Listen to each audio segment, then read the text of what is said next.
गृह मंत्री अमित शाह कल अपने 3 दिवसीय दौरे पर जम्मू कश्मीर पहुंच रहे हैं। बात करने के लिए हमारे साथ जम्मू कश्मीर के पूर्व डिप्टी सीएम कवेंद्र गुप्ता हैं। उनसे बात करते हैं और दौरे के बारे में क्या जानकारी है वो जानते हैं। सर, अमित शाह आ रहे हैं कल और कितना महत्वपूर्ण पहले ये दौरा है और क्या लगता है कहाँ कहाँ जाने वाले हैं और मिलने किससे वाले हैं? देखिए, केवल भारतीय जनता पार्टी में नहीं, पूरे जम्मू कश्मीर में एक उत्सुकता है कि किस प्रकार से जब भी गृह मंत्री या प्रधानमंत्री आते हैं वो जम्मू कश्मीर को कुछ ना कुछ नया दे करके जाते हैं।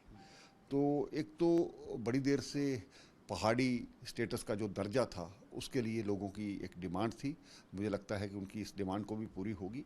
और जो जम्मू में पुरानी सरकारों द्वारा कुछ ऐसे मसले हैं जिनको ख़राब किया गया है, लोगों की बहुत सी ऐसी अपेक्षाएं हैं भारतीय जनता पार्टी से, और मुझे लगता है कि उस पर भी चर्चा होगी और विचार भी किया जाएगा। काफ़ी समय बाद जब हमने देखा था, पहले डिलिमिटेशन का प्रोसेस पूरा हुआ, अब वो नए वोट बनाने का प्रोसेस हो रहा है, तो स्वाभाविक बात है कि आने वाले दिनों में इलेक्शन भी होंगे। तो उस प्रक्रिया को देखते हुए तो भारतीय जनता पार्टी जम्मू के राजौरी और कश्मीर के बारामूला क्षेत्र में 2 रैलियां करने जा रही है। उस इन रैलियों से भारतीय जनता पार्टी का धारा 370 हटने के बाद जो आधार बना है वो अपने आप में सभी जानते हैं। तो मुझे लगता है कि एक अच्छा वहाँ पर वातावरण होगा और लोगों को मिलने का मौका मिलेगा। इसके अलावा स्थानीय कुछ ऐसे डेपुटेशंस भी मिलेंगे जो कि अपनी मांगों को लेकर के, उनके धन्यवाद को लेकर के, जो इन्होंने ऑलरेडी किया है, प्रधानमंत्री मोदी जी का और सरकार का, भारतीय जनता पार्टी की सरकार का धन्यवाद ही होगा इन्हीं विषयों को लेकर के। इसके अलावा एक कोर ग्रुप की भी मीटिंग होगी जिसमें यहाँ की आने वाली परिस्थिति और ये जो अब की परिस्थिति है उसके बारे में भी चिंता की जाएगी। लेकिन मैं देख रहा हूँ कि पहले बता रहे हैं कि सबसे पहले आएंगे और माता वैष्णो देवी के दरबार में जाएंगे। क्या लग रहा है आपको? एक श्रद्धा, नवरात्रों के दिन है और एक श्रद्धा जो माता वैष्णो देवी के प्रति उनकी है, तो स्वाभाविक बात है कि जम्मू कश्मीर में माता वैष्णो देवी के दर्शन के बिना चले जाएं, ऐसा हो ही नहीं सकता। और क्योंकि अमित शाह आ रहे हैं और सिक्योरिटी रिव्यू मीटिंग भी बहुत सारी हैं जो पता लग रहा है, क्या लग रहा है आपको? जायज़ा लेंगे पूरा?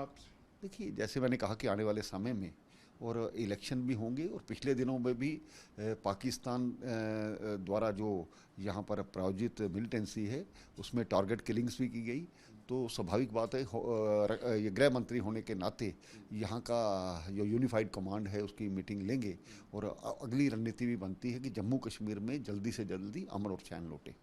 लेकिन सबकी निगाहें ये हैं क्योंकि वो खुद 2 रैलियों को संबोधित कर रहे हैं, बीजेपी की दोनों रैलियां हैं, सबको लग रहा है कि चुनाव जल्द से जल्द होंगे। आपको लग रहा है कि उनकी रैली एक शंखनाद की तरह हो सकती है कि इलेक्शन का बिगुल एक तरह से बच जाएगा? देखो, सरकार में रहने के बावजूद हम एक ऐसी पॉलिटिकल पार्टी हैं जिस पर देश भी भरोसा करता है और लोग भी ये चाहते हैं आने वाले जो केंद्र सरकार और राज्य सरकार एक जैसी हो, डबल इंजन की सरकार हो, तो तभी मसले हल हो पाते हैं।